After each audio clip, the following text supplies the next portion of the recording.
আসসালামু আলাইকুম। আজকে আমি রেসিপি তৈরি করে দেখাবো শুটকি, লইটা শুটকি ভুনা।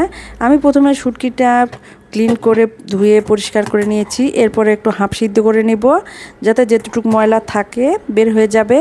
এরপরে শুটকিটা উঠিয়ে নিব। উঠিয়ে নেওয়ার পর আমি বেশ কিছু পেঁয়াজ কুচি, রসুন কলি দিব, কাঁচা মরিচ, ফ্যাপিনে তেল দিয়েছি। এখানে কিন্তু রসুন কলি একটু বেশি দিতে হবে, যেহেতু এটা শুটকি ভুনা রসুনটা একটু বেশি দিতে হবে।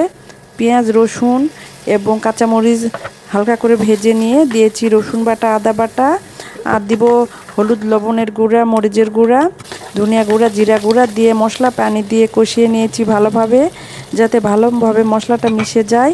এরপরে দিয়েছি ক্লিন করা শুটকিটা দেওয়ার পর মশলার সঙ্গে আমি আরও ভালোভাবে মিশিয়ে নিচ্ছি যাতে ভালোভাবে মিশে যায়।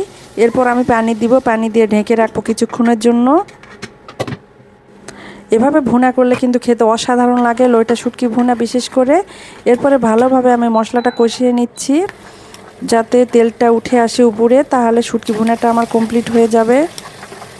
লইটা শুটকি ভুনাতে কিন্তু অতিরিক্ত মশলা ব্যবহার করা যাবে না। রেসিপিটা কেমন লেগেছে আপনাদের কাছে কমেন্ট করে জানাবেন।